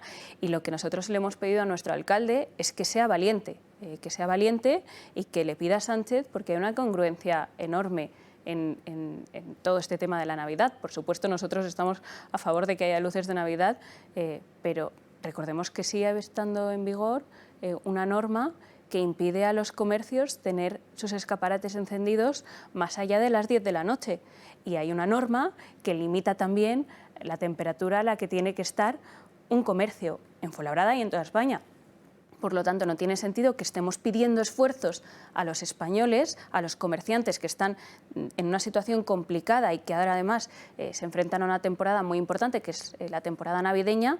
No tiene sentido que luego los ayuntamientos pongan las luces de Navidad sin ningún tipo de limitación, mientras a los comercios sí les limitamos los horarios, ¿no? Por lo tanto, yo lo que le emplazo a mi alcalde es que sea valiente, que se enfrente a Sánchez y que defienda a los comercios en Fuenlabrada como hacemos nosotros, y que le pida a Sánchez que derogue esa normativa que ahora mismo es totalmente inútil y que ha demostrado que no tiene ningún efecto real en el ahorro energético. Bueno, hablemos de Iglesias porque, esto es muy relevante, no apuesten por ello, pero está levantando una campaña de crowdfunding para financiar una nueva Teleiglesias. Y Teleiglesias no dará las misas, eso está claro, pero Teleiglesias seguramente va a ponerse en pie. Además, está de enhorabuena, porque en el tercer intento ha conseguido que bueno, un grupo de profesores de la Complutense muy afines a Vescansa, muy afines a Monedero, le sellen la papela y sea otra vez profesor en la Complutense. De la vicepresidencia a candidato en Madrid, a un podcast, y ahora da el salto a la televisión online y vuelve a ser profesor de universidad. Así será la nueva vida de Pablo Iglesias. Ultima ya el lanzamiento de un nuevo proyecto de comunicación, buscando alianzas con Jaume Roures, socio de Mediapro y coeditor del Diario Público. Bajo la denominación de Canal Red, el ex líder de Podemos pide pequeñas donaciones, hasta llegar a un mínimo de 100.000 euros para producir su primer programa, algo que Carmen Calvo no entiende. Hemos lanzado un crowdfunding, hemos conseguido 60.000 euros en 3 horas justas, una locura, no imaginábamos que iba a ser así, así que no voy a decir a la gente que entre en mis redes sociales para entrar al crowdfunding, porque ya casi no hace falta, porque lo vamos a cumplir antes de tiempo y tendremos que pedir más. ¿Puedo contar yo que me compré unos pantalones de invierno? Pretende así crear un altavoz mediático para marcar las posiciones políticas de Podemos, más aún después de las luchas internas con Yolanda Díaz, una decisión que desde el partido apoyan. Si alguien puede romper el bloque de poder mediático monolítico que existe en España, es la persona que acabó con el bipartidismo, pero una vez más necesitará la voluntad de miles para lograrlo. No es la única noticia de la semana de Pablo Iglesias. El departamento de Monedero le da la mejor nota para ser profesor en la Complutense. El ex líder de Podemos tiene una plaza en la Facultad de Ciencias Políticas y de la Administración, concretamente en análisis del comportamiento político y electoral y teoría y práctica de las democracias. Esta ha sido la tercera plaza a la que se ha presentado Iglesias y lo ha conseguido con una nota del 7,5 gracias a una ayuda de un amigo dentro de la comisión. Pues una clase en la que Iglesias explique por qué eligieron a Isabel Díaz Ayuso y por qué a él lo mandaron a la calle, no está nada mal. Los alumnos pueden salir bien informados de las islas. Bueno, yo no me atrevo a felicitar a la universidad, que la ha cogido de profesor, no me atrevo a felicitarla, porque va a ser política como hizo en la de política, va a estar todo el día en la acción política, que es lo que está él, ¿no? Iglesias es un político absolutamente fracasado, a pesar de que ponga una televisión que no sabemos quién se lo va a financiar y eso que está contando y tal, ha fracasado. Desde el 15M lo ha llevado por mal camino, ha dado mal ejemplo. Lo de la casta, las puertas giratorias, pues tiene hasta consejeros en empresas. Lo que ha sido es una persona que no asume su rol y ha fracasado políticamente. Y ha llevado al partido a la situación que está. Y cada examen electoral que comparece Podemos, cada día pierde más votos. Es una sangría de votos lo que lleva con todo lo que ponen de propaganda. Es un maestro de la propaganda y de los populismos bolivarianos y de todo lo que sabemos hoy. Él ha fracasado como político, aunque ahora pretenda poner en marcha una televisión para seguir en activo. Que le financie Roures. Roures fue el primero que lo contrató cuando su fracaso electoral ya se lo llevó. Y Roures pues no es un ejemplo de estar posicionado políticamente desde una ventana. Y eso pues lo sabemos toda la gente que se asoma al análisis político del día a día, ¿no? ¿Dónde va a llegar esa televisión? Bueno, pues ya veremos. Pero será más aparatos de propaganda para estar Monedero, para estar él, para estar esto, que vamos a ver qué pasa en mayo con ellos y a ver qué pasa también en las elecciones generales del año que viene. ¿Dónde se queda Podemos? Y ese de asaltar los cielos y contra la casta y con todo lo que decía, que se ha quedado todo en un chuflé. Y él, personalmente, un fracaso, no ha sabido llevar el liderazgo de eso. ¿Recordáis aquel cartel cuando vuelve, con el él en mayúscula? Yo creo que este nuevo intento de Pablo Iglesias de volver a la picota mediática demuestra que tiene un ego enorme, que es el mesías de Podemos, como se le podría catalogar, o como él mismo le gustaría que le catalogaran, y lo vemos además también continuamente en cómo parece que tiene que tutelar a Ione Belarra y a Irene Montero, enfrentándose con Yolanda Díaz para marcar terreno, ¿no? Me hace mucha gracia también ver a una ministra del gobierno de Sánchez hablar de poder mediático cuando pertenece a un gobierno que es el gobierno que más ha gastado en propaganda de la historia de este país. Me hace muchísima gracia hablar. Y que tiene algo así como 6 televisiones a su servicio. Es curioso, es curioso. Las ha puesto todas de derechas. Ha dicho que lo va a poner eso en marcha para tener un contrapunto a todas las televisiones de derechas que este país, que está dominado por la derecha, y está todo el día en La Sexta. Con el activismo político. Es una cosa. No pida usted de echarle cara a la vida y ya está. Oiga, por cierto, la frase no es mía, pero os la someto a ver qué os parece. Dice, no es un gobierno bipartito, es un gobierno tripartito. Está el PSOE, está Unidas Podemos y está Yolanda Díaz. A mí me parece que está bien tirada la cosa, ¿no? Totalmente, desde luego, y lo vemos ahora con estos enfrentamientos, ¿no? Con Iglesias queriendo mandar sobre Yolanda Díaz no queriendo ni escuchar hablar de Pablo Iglesias porque sabe que juntarse con Podemos ahora mismo es la destrucción política absoluta. La imagen de Podemos está muy quemada y la de Pablo Iglesias ya ni hablamos, y ella sabe que ir en el mismo ticket electoral que Unidas Podemos le puede conllevar la desaparición y la destrucción de su carrera política. Por lo tanto, ella intenta ahora ir por libre, jugando con el PSOE, jugando con Podemos, jugando con su marca personal, jugando con su plataforma, de escucha, el proceso de escucha, Sumar, a la que le hace un scratch el Frente Obrero. Es curioso también eso que pasó en Valencia. Bueno, ella va por libre, intenta ser un verso suelto, pero al final Yolanda Díaz, no nos olvidemos que ella viene del PC. Que ella es peor incluso que todos. Laboralista. Y del ella, sindicato. Exacto, ella viene del PC, por lo tanto, ideológicamente es exactamente igual que Pablo Iglesias, lo que pasa que con una cara un poquito más amable. El PC no es Pablo Iglesias, Pablo Iglesias va más allá del PC. Sí, es populista revolucionario, está en otras cosas, en la revolución de eso de la gente que le llama, todo eso que le llama. Él quiere una revolución tipo bolivariana, del control del poder, y luego pues todos los medios ponerlos a su servicio del poder, las televisiones, las instituciones, los jueces, todo el servicio, porque él tiene otro concepto. Él no cree en la política democrática, en las democracias liberales, no, eso le parece de derecha, burguesa. Él va a la revolución. Claro, claro, bolivariana. Y no se esconde en absoluto, ¿eh? A nosotros hay un vídeo muy divertido de hace ya algunos años. Fue a dar una conferencia a Segovia, el tipo este. Y había venido alguna vez aquí antes de montar Podemos, cuando era portavoz del 15M. Esto hay que matizarlo. Y llega allí y les dice a los que estaban escuchando la conferencia, que no eran muchos, ¿eh? Segovia hay mucho sentido común y la gente pues no va a tonterías, no va. Y les dice, ¿pero qué hacemos nosotros hablando de temas de mariconadas culturales? Mariconadas culturales, que si lo dice alguien de otro espectro político lo fríe en vivo. Mariconadas culturales, ¿qué hacemos aquí? Podríamos estar matando a hostias a los de Intereconomía. Literal, sí, del pájaro. El inocente, que de inocente tiene lo justo, ¿eh? Sí, el ardor revolucionario le puede, a la mínima, tira la cabra al monte. Sí.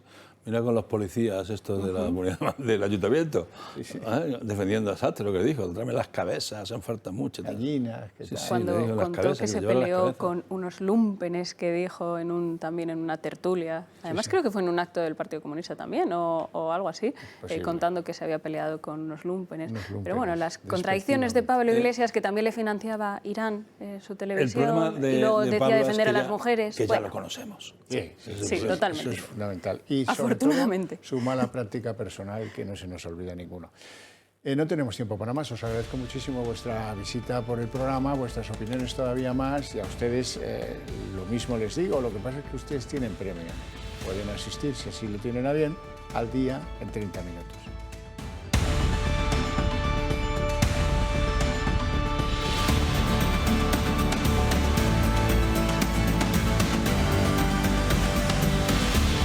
El día en 30 minutos, las últimas concesiones de Sánchez. Todavía queda un día para ampliar concesiones a las conocidas ya con Unidas Podemos y con Esquerra Republicana.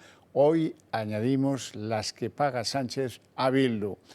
Los 5 votos de Bildu en el Congreso de los Diputados a los presupuestos de Sánchez le van a costar a Sánchez la salida de la Guardia Civil de Tráfico de Navarra, con exigencias temporales incluidas. Los bilduetarras dicen que eso tiene que quedar cerrado antes del 31 de marzo.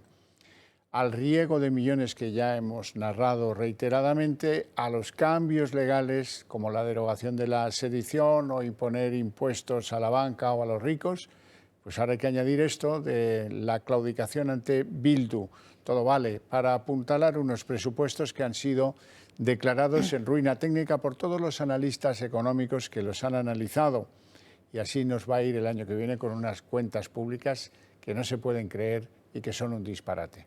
Marina Álvarez. ¿Qué tal? Buenas noches. El blanqueamiento del gobierno Bildu es ya total. Los de Otegi se han convertido en los aliados preferentes de Pedro Sánchez. Hoy han adelantado su sí a los presupuestos, garantizándole a la Moncloa la mayoría suficiente para aprobarlos sin ni siquiera necesitar de los votos de Esquerra.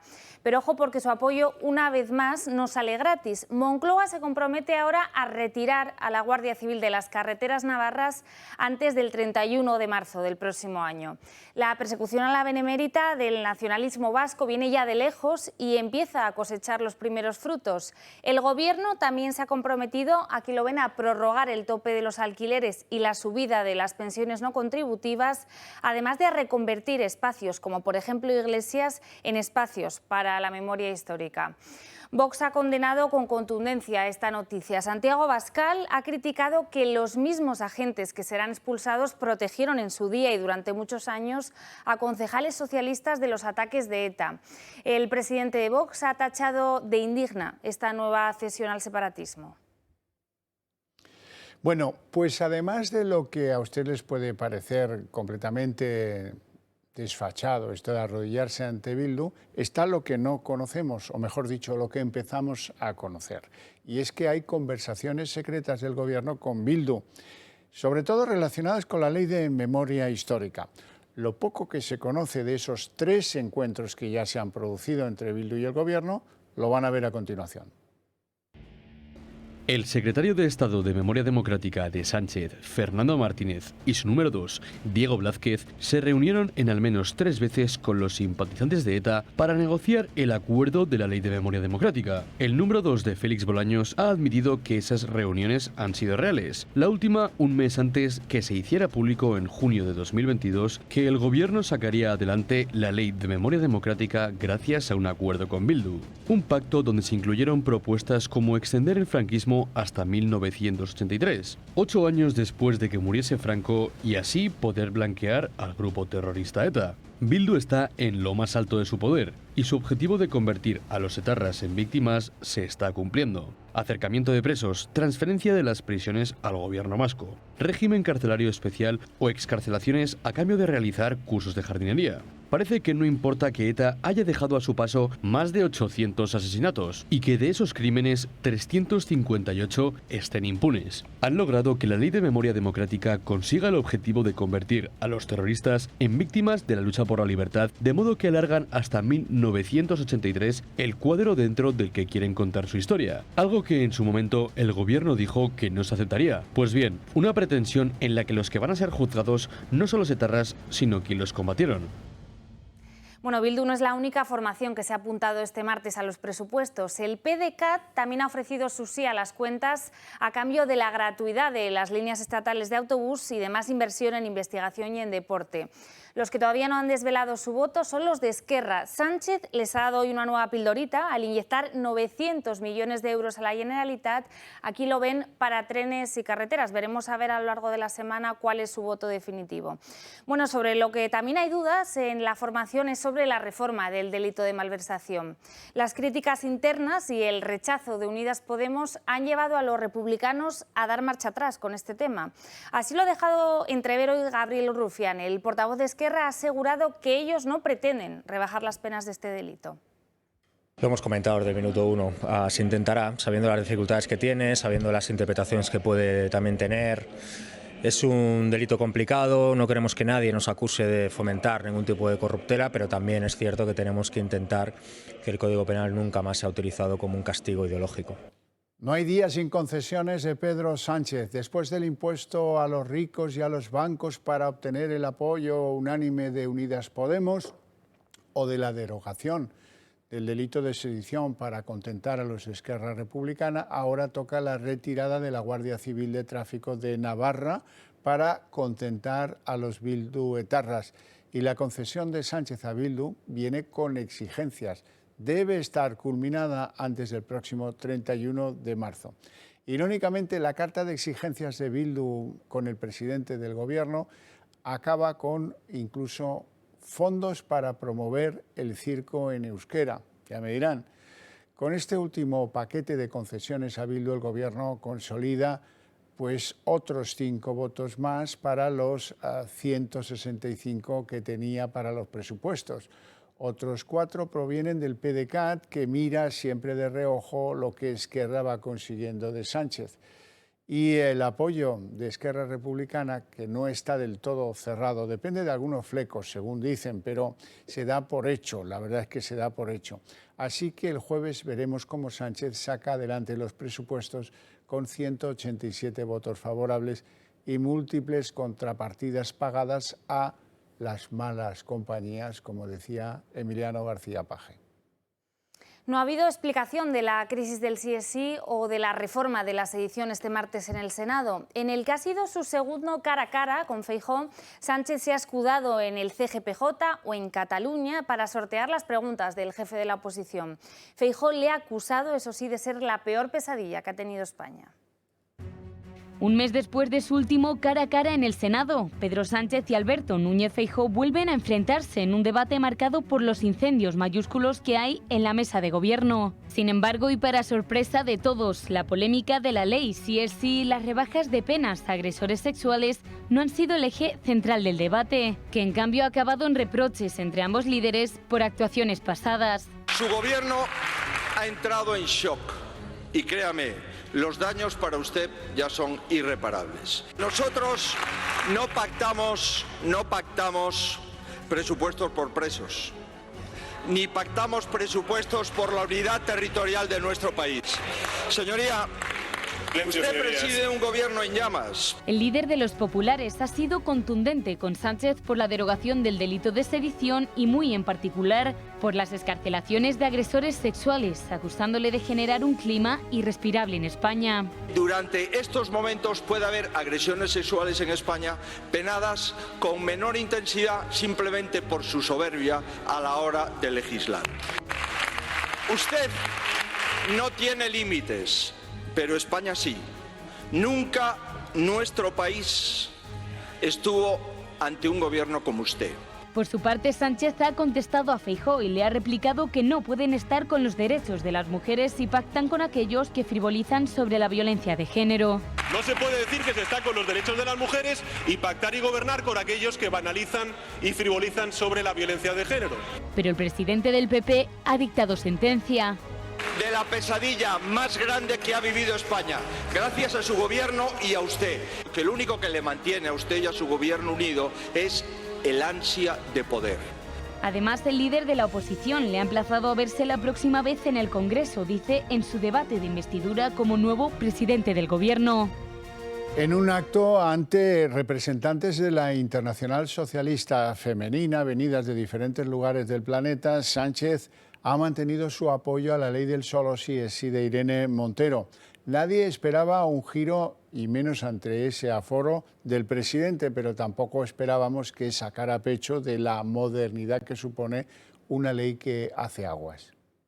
Hay un pacto de Estado contra la violencia de género y también una ley integral de garantía de la libertad sexual que tiene como principal objetivo reforzar la seguridad de las mujeres frente a las agresiones sexuales y que nunca más una víctima sea cuestionada.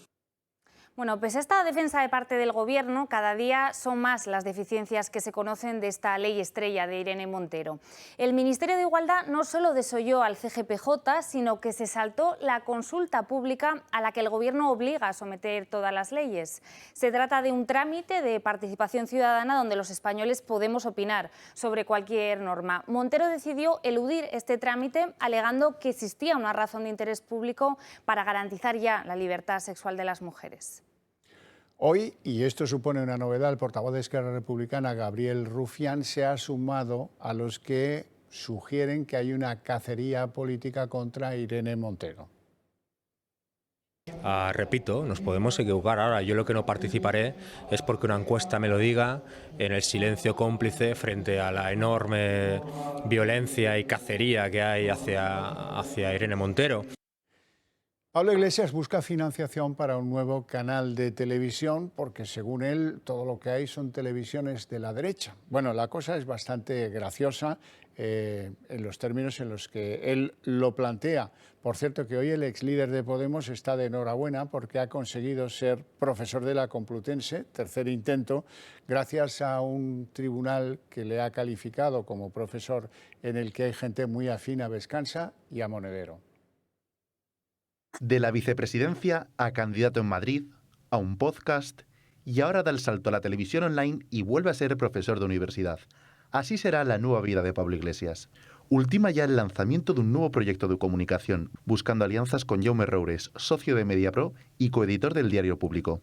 Bajo la denominación de Canal Red, el ex líder de Podemos pide pequeñas donaciones, hasta llegar a un mínimo de 100.000 euros para producir su primer programa, algo que Carmen Calvo no entiende. Hemos lanzado un crowdfunding, hemos conseguido 60.000 euros en 3 horas justas, una locura, no imaginábamos que iba a ser así, así que no voy a decir a la gente que entre en mis redes sociales para entrar el crowdfunding porque ya casi no hace falta, porque lo vamos a cumplir antes de tiempo y tendremos que pedir más. ¿Puedo contar yo que me compré unos pantalones de invierno? Pretende así crear un altavoz mediático para marcar las posiciones políticas de Podemos, más aún después de las luchas internas con Yolanda Díaz, una decisión que desde el partido apoyan. Si alguien puede romper el bloque de poder mediático monolítico que existe en España es la persona que acabó con el bipartidismo, pero una vez más necesitará la voluntad de miles para lograrlo. No es la única noticia de la semana de Pablo Iglesias. El departamento de Monedero le da la mejor nota para ser profesor en la Complutense. El ex líder de Podemos tiene una plaza en la Facultad de Ciencias Políticas y de la Administración, concretamente en Análisis del Comportamiento Político y Electoral y Teoría y Práctica de las Democracias. Esta ha sido la tercera plaza a la que se ha presentado Iglesias y lo ha conseguido con una nota del 7,5 gracias a una ayuda de un amigo dentro de la comisión. Fernando Grande Marlaska no asistirá el viernes al Congreso para dar explicaciones sobre ese visionado de las imágenes de la valla de Melilla. Será una proyección a puerta cerrada con la única presencia del jefe de la Guardia Civil de la ciudad autónoma como representante del Ministerio de Interior. El ministro comparecerá, eso sí, el próximo miércoles en el Congreso, una vez que los 40 archivos gráficos sean visionados por la Comisión de Interior del Parlamento. Marlaska ha decidido ceder finalmente a que los vídeos sean proyectados en la Cámara Baja después de pedir que solo se proyectaran en la sede del Ministerio. Otro de los despropósitos legislativos de este Gobierno es la Ley de Protección Animal, criticada hasta ahora porque equipara los maltratos que se puedan producir sobre una mascota con los maltratos que se puedan producir con un ser humano.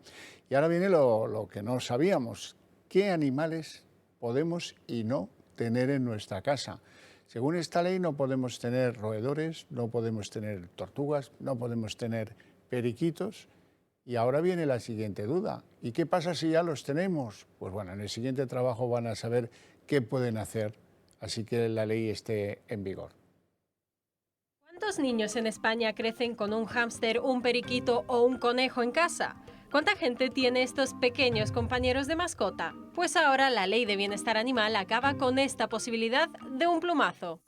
El Gobierno quiere llevar lo que entiende por protección animal un paso más allá y prohíbe algunas de las especies más cotidianas de nuestros hogares. Si antes el sentido común nos decía perfectamente qué era y qué no era una mascota, la nueva norma introduce cambios que no parecen tan lógicos a simple vista. Ni hámsters, ni periquitos, ni conejos, tampoco tortugas, serpientes o arañas, ni nada que se le parezca a ninguno. Eso incluye agapornis, camaleones, lagartos de todo tipo o cobayas, porque no van a estar dentro de la lista de privilegiados a los que el Gobierno todavía dará el rango de animal de compañía. Cuando sabremos definitivamente qué animales se quedan con nosotros y cuáles no, el Gobierno se lo puede tomar con calma, porque el texto de la ley indica que el famoso listado positivo deberá ser aprobado por Moncloa en un plazo de 48 meses desde la entrada en vigor de la ley. 4 años de plazo para una lista que, según el director de Derechos Animales, podrá ser modificada cuando convenga.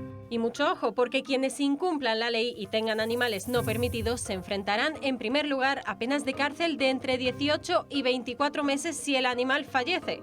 Un punto polémico para el que habría que ver en qué condiciones la muerte del animal sería sancionable. En segundo lugar, la persona podría pasar hasta 36 meses en prisión si hay más de un agravante y se enfrentaría también a la posible inhabilitación entre 5 y 10 años para vivir o trabajar con animales. Pero eso no es todo, porque dependiendo de la gravedad de la infracción, la multa irá desde los 500 euros hasta los 200.000 para infracciones muy graves. ¿Y qué pasa con los miles de hogares que tienen cobayas, conejos o tortugas en casa? En principio seguirán teniendo la condición de animal de compañía, pero para ello habrá que informar a las autoridades y pedir permiso para tenerlos. Así que ya sabes, si no avisa de que el hámster Pepe vive en su casa, se enfrenta a hasta 36 meses de cárcel y 200.000 euros menos por maltrato animal. Y en Página Económica, la noticia del día es sin duda el acuerdo del Gobierno con la banca para aliviar las hipotecas de las familias. Moncloa calcula que 1 millón de hogares van a poder beneficiarse de este acuerdo, cuya adhesión no es obligatoria para las entidades financieras. Ya hemos conocido algunos de esos bancos que se van a adherir. El primer caso es el de CaixaBank.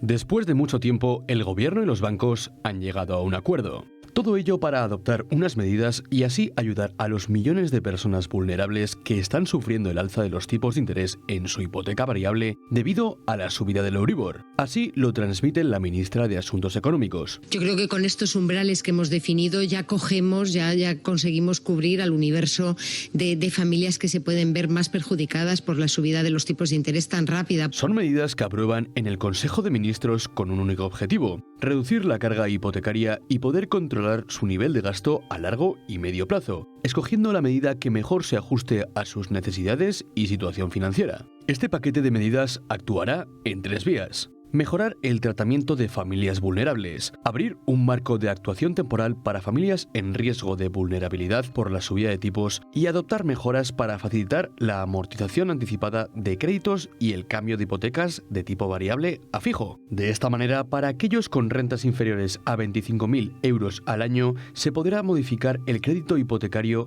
rebajando el tipo de interés dentro del periodo de 5 años y también se ampliará 2 años el plazo para solicitar la dación de pago del inmueble. Además, aquellos que aporten más del 50% de sus beneficios mensuales a la hipoteca podrán tener una carencia de 2 años, con un interés menor durante la carencia y alargamiento del plazo hasta 7 años. Aún así, muchas entidades financieras temen el riesgo de que estas medidas puedan afectarles, pero Nadia Calviño calma la situación. Diseñar las medidas también con el Banco de España para que tengan un impacto reducido desde el punto de vista de la calificación de los créditos y en general todo este paquete de medidas no tenga un impacto significativo desde el punto de vista de la situación de las entidades financieras. Las familias más vulnerables llevaban tiempo denunciando las irregularidades de las hipotecas a tipo variable. Veremos cómo afectan estas medidas del Gobierno.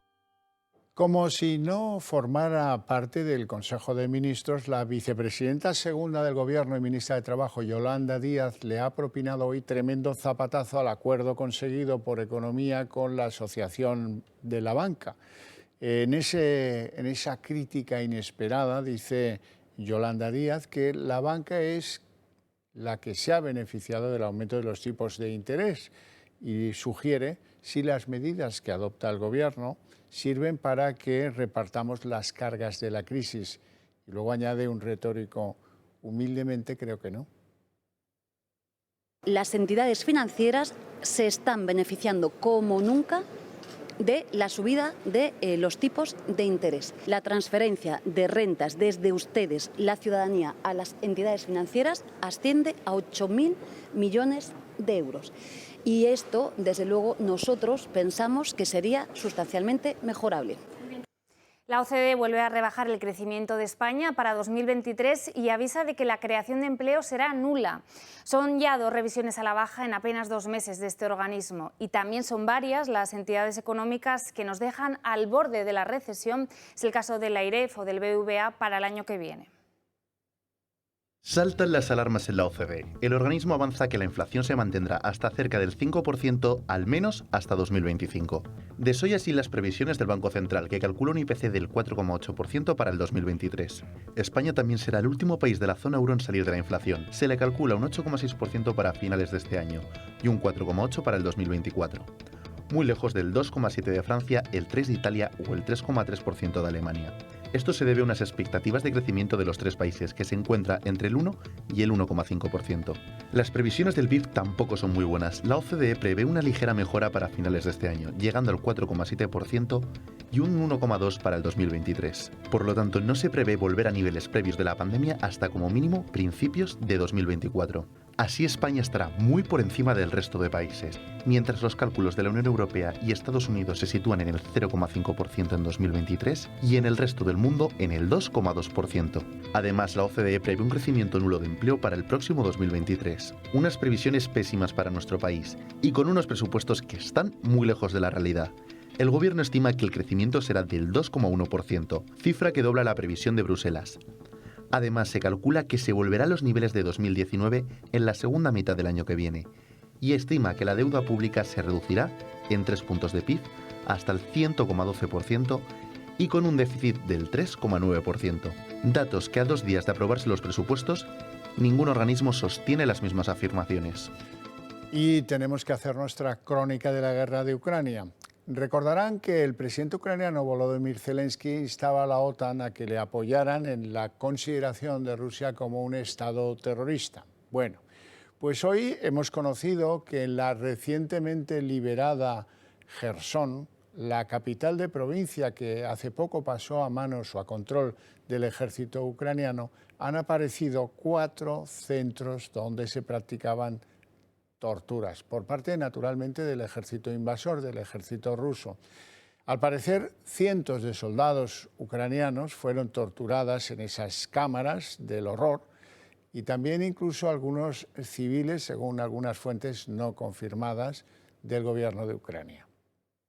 Y la Comisión Europea ha presentado hoy su propuesta para topar el precio del gas. Bruselas propone activar este mecanismo a partir de los 275 euros el megavatio hora y solo cuando se den 2 condiciones. Por una parte, que el precio se mantenga por encima de este baremo durante 15 días seguidos y por otra, siempre que esto ocurra cuando haya una brecha de 58 euros respecto al precio de referencia global del gas natural licuado. Este asunto hay que esperar al jueves para que sea debatido por los ministros de Energía, aunque es poco probable que salga adelante por la poca aplicación de este tope. Bueno, y hoy nos ha dejado el cantante cubano Pablo Milanés. El músico ha fallecido a los 79 años, dejando un importante legado para la música en los 2 continentes, entre el que destaca su mítica canción Yolanda. Que no dedicada a Yolanda Díaz, no. En absoluto, no crean ustedes. Por cierto que este era un pro-revolución, pero se vino a vivir a Madrid. Nunca aclaró en los últimos compases de su vida, a lo mejor no tuvo tiempo, cuál era su posición respecto de lo que hoy es pues el gobierno de Cuba. Lo dejamos aquí, no tenemos tiempo para más, así es que muchas gracias por su interés y su atención. Les deseamos una feliz noche a todos y mucho más si deciden compartirla con nosotros. Y les dejamos ahora la compañía de Sandro Meco y de José Javier Esparza y nosotros volvemos a la misma hora mañana. Hasta mañana.